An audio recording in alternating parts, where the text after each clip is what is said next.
நண்பர்கள் அனைவருக்கும் வணக்கம். இன்றைய வீடியோ பதிவில் நம்ம 7ஆம் வகுப்பு பழைய தமிழ் புத்தகம் டெஸ்ட் வச்சுருந்தோம் இல்லைங்களா, 30 கேள்வி வச்சுருந்தோம் நேற்று. அதுக்கான எக்ஸ்ப்ளனேஷன் வீடியோ நம்ம டெலகிராமில் ஆல்ரெடி பார்த்துருந்தோம். நம்ம வீடியோ யூடியூப்பில் போடணும்னு சொல்லி கேட்டிருந்தீங்க, அதுக்காக பண்ணுறோம். சரி வாங்க அதுக்கான எக்ஸ்ப்ளனேஷன் பார்த்துருவோம். முதல் கேள்வி என்ன கொடுத்துருக்காங்கன்னு பாருங்கள். ஆடற்கலையில் வல்லவர்னு கொடுத்துருக்காங்களா. நமக்கு ஆடற்கலையில் வல்லவர் யாருன்னா கூத்தர் விரலியர். ஓகேவா, இவங்க தான் வருவாங்க. டி ஆப்ஷன் தான். ஏ ஆப்ஷனில் இருக்கிற குறவர் குறத்தியர் அப்படின்றவங்க நமக்கு குறிஞ்சி நிலத்தில் வாழக்கூடிய மக்களை குறிக்கக்கூடியது. ஓகேவா, குறிஞ்சி எங்கன்னா நமக்கு மலையும் மலை சார்ந்த இடமும் இருக்குது இல்லைங்களா, அங்கே வசிக்கக்கூடியவங்க. ஆயர் ஆய்ச்சியர் அப்படின்றவங்க முல்லை நிலத்தில் வசிக்கக்கூடியவங்க. ஓகேவா, ஆயர் ஆய்ச்சியர். பாணர் பாடினியர் அப்படின்னா பாட்டு பாடுறவங்க. கூத்தர் விரலியர் அப்படின்னா கூத்தர் அப்படின்னா ஆண், விரலியர் அப்படின்னா பெண். ஓகேவா, நடனம் ஆடக்கூடியவங்க. ஆடற்கலை அப்படின்றது நமக்கு முத்தமிழ் இருக்குங்களா, இயல் இசை நாடகம்னு சொல்லிட்டு அதில் நாடகத்தமிழில் இடம்பெறக்கூடியது. ஓகேவா, நாடகத்தமிழில் இடம்பெறக்கூடிய ஒரு பகுதியாக இருக்கக்கூடியது அந்த ஆடற்கலை. ஓகேவா, மிக முக்கியமானது. அடுத்து இரண்டாவது கேள்வி பாருங்கள். கேளா மற்றும் உடைந்த ஆகிய சொற்களின் பின் வல்லினம். இதில் நமக்கு கொடுத்துருங்கிறது பாருங்கள். இந்த கேளா அப்படின்றதும் இங்கே உடைந்த அப்படின்றதும் பாருங்கள். கேளா செவி. இப்போ கேளா செவி அப்படின்னா எப்படி வருது நமக்கு? கேளா ஆ அப்படின்ற சவுண்ட் வந்துச்சுன்னா நமக்கு ஈறுகட்ட எதிர்மறை பெயரெச்சம் நம்ம பார்க்கலாம். இதுக்கு பின்னாடி வல்லினம் வந்து மிகும். ஓகேவா, ஈறுகட்ட எதிர்மறை பெயரெச்சத்துக்கு பின்னாடி நமக்கு வல்லினம் மிகும். பாருங்கள், கேளா கேளா செவி அப்படின்னு எழுதுகிறோன்னா அங்கே நமக்கு இச்சு வரும். ஓகேவா, அது ஓகேவா. அடுத்தது உடைந்த அப்படின்றது வந்து பார்த்திங்கன்னா நமக்கு உடைந்த அப்படி அதுக்கப்புறமா என்ன வரும் அப்படின்னா நமக்கு ஒரு பெயர் சொல் தான் வரும். இப்போ எக்ஸாம்பிள் சொல்கிறேன் பாருங்கள். உடைந்த பானை அப்படின்னு எழுதலாமா, அப்புறமா உடைந்த கண்ணாடி அப்படின்னு எழுதலாமா. இப்படி எழுதும் போது நமக்கு இந்த இடத்துல வந்து நமக்கு அந்த அந்த சொல்லை வந்து என்ன சொல்கிறது, அந்த வல்லினம் வந்து நமக்கு மிகாது. ஓகேவா, பெயர் சொல். ஏதாவது நமக்கு அந்த எச்சத்துக்கு பின்னாடி வரக்கூடிய பெயர் சொல்லுக்கு முன்னாடி நமக்கு அந்த என்ன சொல்கிறது, அந்த இது வந்து மிகாது, வல்லினம் வந்து மிகாது. ஓகேவா, இப்போ நமக்கு ஈறுகட்ட எதிர்மறை பெயரெச்சம்னா மிகும். அதுவே வந்து நமக்கு பெயர் சொல் அதாவது பெயரெச்சமாக வந்துச்சுன்னா அந்த இடத்துல மிகாது. அப்போது மிகவும் மிகாது. சி ஆப்ஷன் தான் கரெக்ட். ஓகேவா, இதுக்கு சி ஆப்ஷன் தான் கரெக்ட். அடுத்து மூணாவது கேள்வி பாருங்கள். தம்பியும் வந்தான் இத்தொடரில் இடம்பெறுவது நமக்கு இங்கே பாருங்கள். அப்படின்றது மறைஞ்சு வருதா இந்த இடத்துல பாருங்கள். சாரி, உம்ன்றது வெளிப்படையாக வருது. இங்கே வந்தான் அப்படின்றது ஒரு வினையை குறிக்குது. இந்த அப்படின்றது நமக்கு ஒரு இடைச்சொல். ஓகேவா, உம்னா நமக்கு இடைச்சொல்.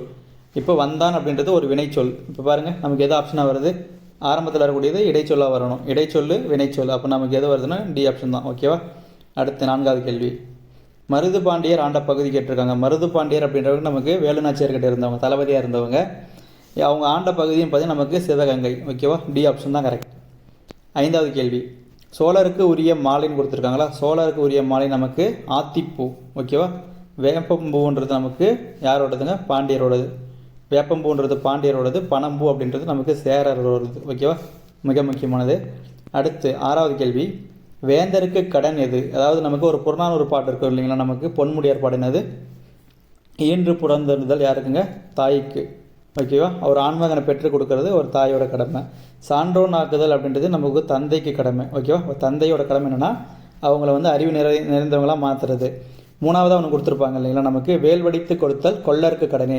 அப்போ ஒரு கொள்ளரோட கடன் என்னென்னா நமக்கு அந்த ஆண்மகனுக்கு போர் புரிய தேவையான அந்த வேல் வடித்து கொடுக்கறது நமக்கு யாருக்கு கடமைனா கொள்ளருக்கு கடமை. ஓகேவா.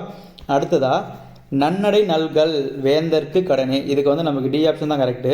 நன்னடை நல்கள் அப்படின்னா அந்த போருக்குரிய அந்த பயிற்சி கொடுக்க வேண்டிய கடமை யாருக்குன்னா மன்னனோடது. ஒரு அரசன் இருக்கிறான் அப்படின்னா அந்த வீரருக்கு பயிற்சி கொடுக்க வேண்டிய கடமை யாருக்கு இருக்குன்னா அந்த அரசனுக்கு தான் இருக்குது. அந்த வீரனுக்கு பயிற்சி கொடுக்க வேண்டிய கடமை அந்த அரசனுக்கு இருக்குது. ஓகேவா.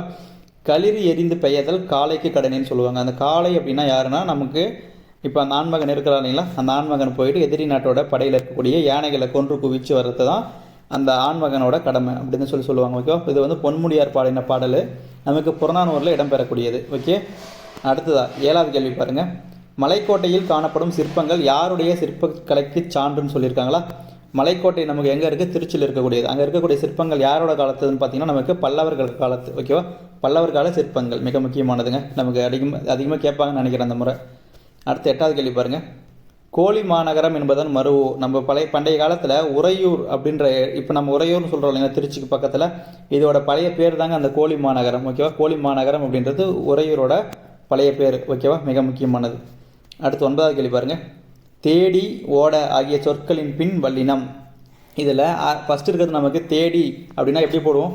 தேடி சென்றான் இச்சு வருமா, இல்லைன்னா தேடி காண்பது அந்த மாதிரி போட்டிங்கன்னா இன்றைக்கி பின்னாடி வரது உங்களுக்கு வந்து ஒரு வினை சொல்ல தான் வரும்.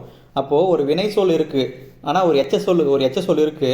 அந்த எச்சத்துக்கு பின்னாடி ஒரு வினை சொல் வருது அப்படின்னா அந்த இடத்துல வந்து நம்ம இச்சு போடுவோம். இப்போ தேடி சென்றான் இச்சு போடுவோம். அப்போ அந்த இடத்துல வந்து நமக்கு வல்லினம் மிகும். அப்போ நம்ம ஃபஸ்ட்டு வரக்கூடியது மிகும். ஓகேவா. ரெண்டாவது என்ன இருக்குது, ஓட. ஆ வருது. ஆ வந்தால் நம்ம பெயரெச்சமானு பார்க்கலாம். ஆனால் அந்த இடத்துல ஓட காண்பது அப்படின்னு நம்ம போடுவோம் இல்லையா. இப்போ ஓட காண்பது பூம்புண்ணல் வெள்ளம்லாம் படிப்போம் இல்லைங்களா, ஒரு பாட்டு ஒன்று இருக்கும்ல. அதில் பாருங்கள் பின்னாடி வர அந்த காண்பதுன்றது நமக்கு ஒரு வினைச்சொல்லாக தான் வரும். அப்போது ஒரு எச்சத்துக்கு முன்னாடி இன்னொரு வினைச்சொல் வந்துச்சுன்னா அந்த இடத்துலையும் நமக்கு என்னங்க வரும், வல்லினம் மிகுந்து தான் வரும். ஓகேவா. இப்போ ரெண்டுத்துக்குமே மிகும்ன்றதா சரியான ஆன்சர். ஓகேவா. ஏ ஆப்ஷன் தான் கரெக்ட். மிகும்ன்றதான் நமக்கு கரெக்ட். அடுத்து 10வது கேள்வி. தனிநிலை எனும் சிறப்பு கொண்ட எழுத்து எதுங்க நமக்கு? தனிநிலை நம்ம எதை சொல்கிறோம்? சாரிங்க ஒரு நிமிஷம்.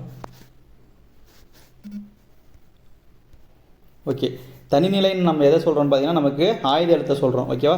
இதுக்கு வந்து நமக்கு முப்பார் புள்ளி அக்கேனம்லாம் சொல்லுவாங்க இல்லைங்களா, அதுக்கு தான் வந்து தனிநிலைன்னு சொல்லி நம்ம அதுவும் சொல்கிறோம். ஓகேவா. எல்லாமே முக்கியமானதுங்க. ஆயுத எழுத்தோட வேறு பெயர்கள் கேட்பாங்க.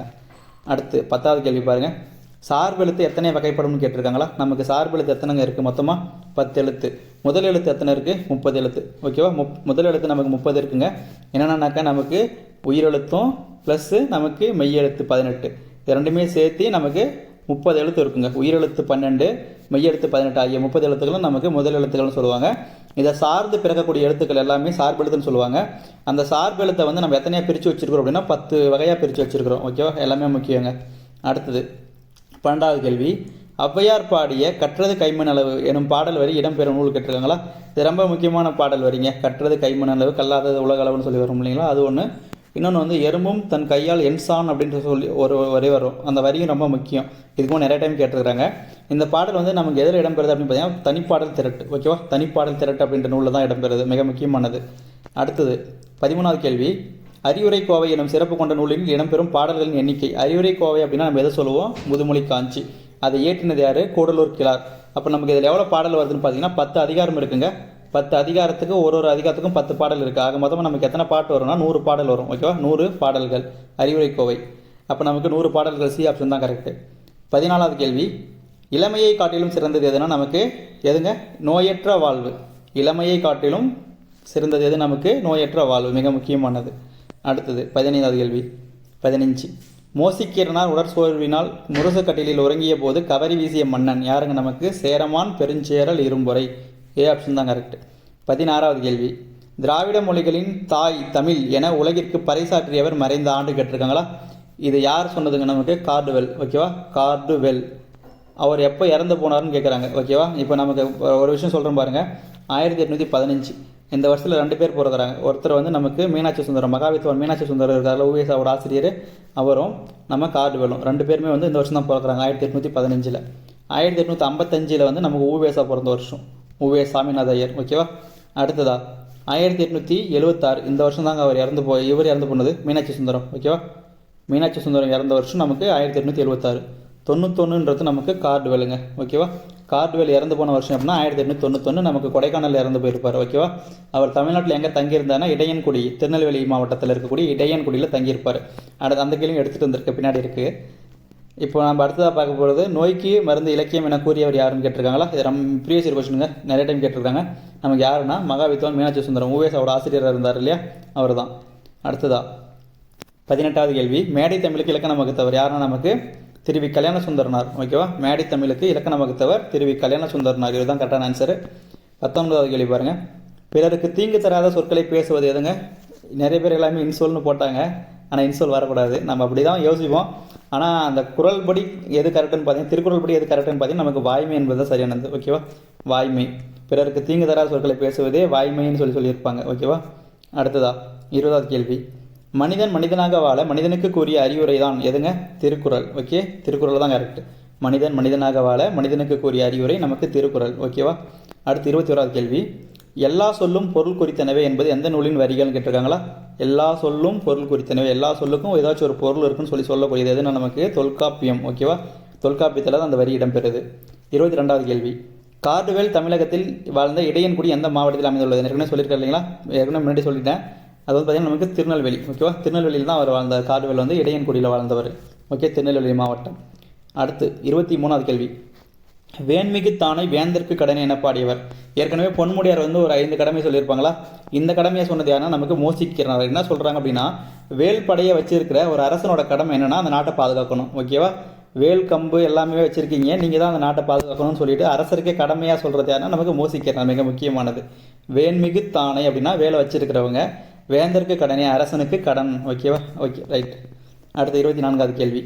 வாழ்வியலுக்கு இலக்கணம் கூறும் மொழி. நம்ம வாழ்வியலுக்கு இலக்கணம் கூறும் மொழி எது சொல்கிறோம்னா தமிழ் சொல்கிறோம். என்ன காரணம்? தொல்காப்பியத்தில் பார்த்தீங்கன்னா நமக்கு எப்படி பிரிச்சிருப்பாங்க? அறம் பொருள் எழுத்து சொல் பொருள்னு போட்டிருப்பாங்களா? அதில் அந்த பொருள் இலக்கணம் இருக்குது இல்லைங்களா? அதை வந்து அகப்பொருள் புறப்பொருள்னு சொல்லிட்டு மனித வாழ்வுக்கு இலக்கணம் கூறும். முதல் 2 வருது இல்லைங்களா? எழுத்து சொல், இது ரெண்டுமே நமக்கு மொழி, நம்ம தமிழ் மொழிக்கு வந்து இலக்கணத்தை சொல்லுவோம். அதில் வரக்கூடிய அந்த பொருள் இலக்கணம் வந்து மனித வாழ்வுக்கு இலக்கணம் சொல்லுவோம். அப்போ நமக்கு வாழ்வுக்கு இலக்கணம் கூறும் மொழி எதுனா நமக்கு தமிழ் தான். ஓகேவா? மிக சிறப்பான ஒரு தகவல் அது. அடுத்தது 25வது கேள்வி. பொருந்தாத ஒன்றை தேர்ந்தெடுத்து சொல்லியிருக்காங்களா? நமக்கு பாருங்கள், மலையூர், காட்டூர், மருதூர் எல்லாமே திணை சார்ந்ததாக வருது பாருங்கள். மலையூர்னா குறிஞ்சி நிலத்தில் வரக்கூடியது எல்லாம் மலை சார்ந்த இடமும், காட்டூர்னா காடு பகுதி முளை நிலம். ஓகேவா? மருதூர்னா வயல் சார்ந்த வயல் பக்கமாக. ஓகே, இந்த இடத்துல வடலூர் அப்படின்றது நமக்கு அந்த திணை அடிப்படையில் பேர் வரல, ஆனால் நமக்கு அதுக்கு பதிலாக கடலூர்னு கொடுப்பாங்க. கடலூர்ன்றது கடலுக்கு அருகில் இருந்தனால கடலூர் அந்த மாதிரி வரும். ஓகேவா? ஆனால் இந்த வடலூர் அப்படின்றது எந்த மாவட்டத்தில் இருக்குன்னா கடலூரில் தான் இருக்குது. ஆனால் நமக்கு அந்த திணை அடிப்படையில் பேர் வைக்கல இல்லையா? அதனால் அது வராது. ஓகே, அடுத்தது 26வது கேள்வி. தமிழகத்தை 72 பாளையங்களாக பிரித்து ஆட்சி செய்தவர்கள். மிக முக்கியமானதாக நமக்கு யூனிட் 8 கூட படிப்போம். 72 பாளையங்களை பிரித்து யார் ஆட்சி செஞ்சாங்க? நமக்கு நாயக்க மன்னர்கள். ஓகேவா? மிக முக்கியமான தகவல் இது. நமக்கு வந்து பின்னாடி படிப்போம். யூனிட் 8 நம்ம எடுக்கும்போது நம்ம சொல்கிறேன். ஓகேவா? முடிஞ்ச அளவுக்கு நம்ம ஒன்லைனராக ரெடி பண்ணலாமான்னு தோணுது, ரெடி பண்ணுவோம். ஓகே, அடுத்தது யூனிட் 8க்குன்னு சொன்னாங்க. தமிழுக்குலாம் அப்படி ஒன்லைனர்லாம் கொடுக்கக்கூடாது, ஏன்னா புக்கு ஃபுல்லாகவே படிக்கணும். என்னோட கான்செப்ட் அதுதான்.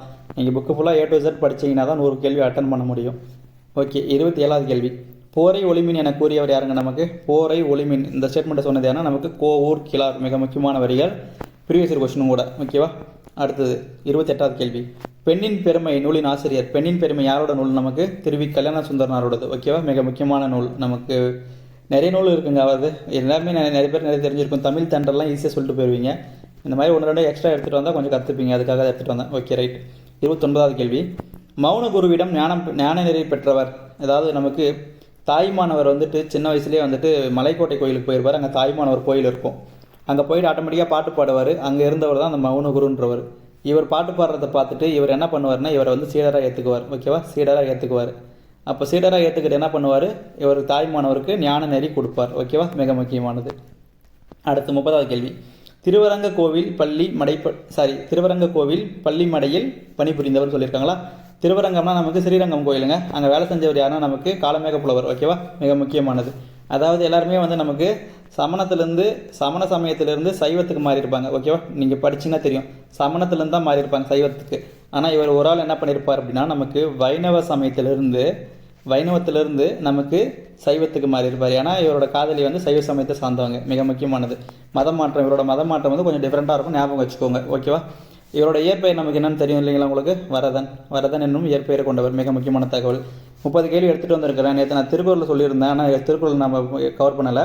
இன்றைக்கான தேர்வில் திருக்குறளில் அன்புடைமையும் அதுக்கப்புறமா நம்ம வாய்மை அப்படின்ற 2 அதிகாரமும் இருக்கும். அதே மாதிரி ப்ரீவியஸ் இயர் கொஸ்டின் ஆல்ரெடி சொல்லியிருக்கிறேன், டெலகிராமில் போட்டிருக்கிறோம். இப்போ இந்த வீடியோ யாருன்னா புதுசாக பார்த்தீங்கன்னா நீங்கள் டெலகிராமில் ஜாயின் பண்ணிக்கோங்க, கண்டினியூஸாக ஃபாலோ பண்ணிக்கோங்க. தமிழ் ஷெடியூல் நீட்டாக கொடுத்துருக்குறோம். 49 நாள் நம்ம தமிழ் முடிக்கிறோம். அதுக்கப்புறம் ஃபுல்லாக ரிவிஷன் எடுத்துகிட்டு வரோம். 2 நாளைக்கு ஒரு டைம் இல்லை 3 நாளைக்கு ஒரு டைம் ஃபுல் டெஸ்ட் கண்டக்ட் பண்ணலாம்னு ஒரு ஐடியா இருக்குது. பின்னாடி பார்ப்போம் அதெல்லாம். அதுக்குள்ளே நம்ம ஜிஎஸ் ஓரளவுக்கு படித்து வச்சுட்டு அதுக்கப்புறம் நம்ம ரிவிஷன் கொடுத்துக்கலாம். ஓகேவா? இந்த சேனலில் யாருன்னா புதுசாக ஃபாலோ பண்ணிங்கன்னா மறக்காமல் சப்ஸ்கிரைப் பண்ணிட்டு உங்கள் ஃப்ரெண்ட்ஸுக்கும் ஷேர் பண்ணிவிடுங்க. ஓகே, நன்றி.